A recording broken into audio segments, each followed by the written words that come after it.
Have you ever imagined a city so smelly that the government actually had to shut down? Well, that is exactly what happened in London during the summer of 1858. Today, we're going to dive into the incredible story of how London faced this terrible problem with its main river, the Thames, and built an absolute masterpiece of engineering to fix it. To get a sense of just how bad things were, listen to this quote from Benjamin Disraeli, a man who would later become prime minister. He called the river a Stygian pool. Now, that's a direct reference to the mythical river of the underworld. I mean, when one of your country's future leaders is comparing your city's river to a river of the dead, you know you have a very, very serious problem on your hands. So, how on earth did it get this bad? To really understand the Great Stink, we've got to go back a bit and see how London's famous river became so polluted in the first place. Well, it all starts with a huge population boom. In just 50 years, London's population more than doubled. The city just grew so fast that its old ways of dealing with waste were completely overwhelmed. It was, a total recipe for disaster. What's really fascinating is how a few small changes created this giant problem. So first, you had these old underground waste pits called cesspools, and they were all filling up. Then, the new modern flush toilet came along. Great invention, right? But it added way more water, causing the cesspools to overflow everywhere. The city's biggest mistake, though, was deciding to connect these overflowing pits to the rainwater drains. And just like that, everything, all of it, was funneled directly into the Thames. In just a few steps, London's main river had become a giant open sewer. So this really sets the stage for the summer that changed everything.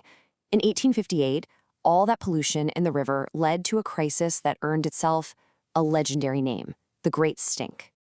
An intense heat wave hit London that summer. Temperatures soared and there was hardly any rain, so the river level dropped. The hot sun began to literally bake the thick sewage floating in the water and piled up on the riverbanks. This created a smell so powerful, so disgusting, it was unlike anything the city had ever experienced before. Now, this brings us to a really important scientific idea from that time, Miasma Theory.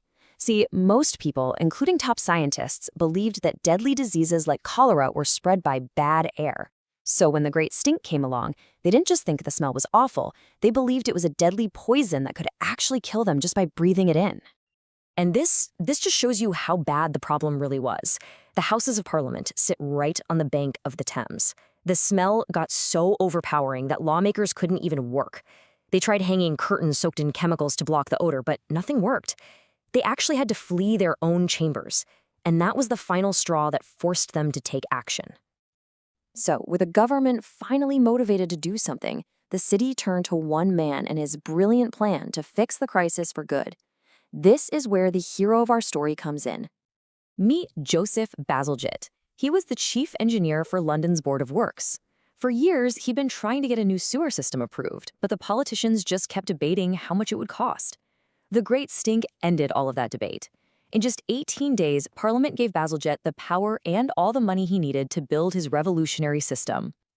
Bazalgette's idea was simple, but absolutely genius. The old system, well, it just let everything drain straight into the river. His new system would build huge new tunnels called intercepting sewers that would run alongside the river. They would catch all the waste from the old sewers and carry it far, far away east of the city before it was released out into the sea. And this is what made Bazalgette a true visionary. He calculated the size the pipes needed to be for London's population at the time, but then he did something remarkable. He famously doubled the diameter of all the pipes. He was planning for a city he knew would keep on growing. It was an incredible bit of foresight that would end up serving London for over a century. Okay, so the plan was approved. Now came the truly massive task of actually building it. And this wasn't just some repair job. It was one of the biggest construction projects the world had ever seen. To get a feel for the sheer scale of this, just think about the numbers. The project required an incredible 318 million bricks. And those bricks were used to construct 82 miles of massive main sewers, running right under the city's busy streets. This table just gives you an even better idea of the scale we're talking about. On top of those 82 miles of main sewers, they built over 1,000 miles of smaller street sewers to connect everything. It was a complete transformation of the city, and it was all happening right under everyone's feet. Bazalgette's team also used some amazing technology. They used a new, super strong material called Portland cement, which made the tunnels incredibly durable. They also cleverly designed the smaller sewers in an egg shape, which actually made the water flow faster and kept them from getting clogged up. And, most visibly, they built the beautiful Thames embankment, which not only housed the new sewer, but also an underground railway and a wide new road. So, this massive project was finally built. But the big question is, did it work? Let's take a look at the incredible impact Bazalgette sewers had on the city of London. This timeline shows the amazing and kind of accidental result of the new system. Remember that miasma theory? The government was trying to stop a bad smell, but what they accidentally did was stop the real killer, cholera. By cleaning the river, they cleaned the city's drinking water. There was one last cholera outbreak in 1866, but it only hit an area where the sewers weren't finished yet. Once the system was complete in 1875, deadly cholera epidemics in London became a thing of the past.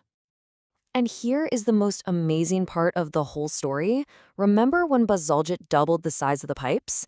Because of that incredible foresight, his Victorian sewer system is still working today. That's right, over 150 years later, it is still the core of London's sanitation system. But the story doesn't end there. London's population has grown even bigger than Bazalgette could have ever imagined. So today, the city is building a new super sewer to help support the original system.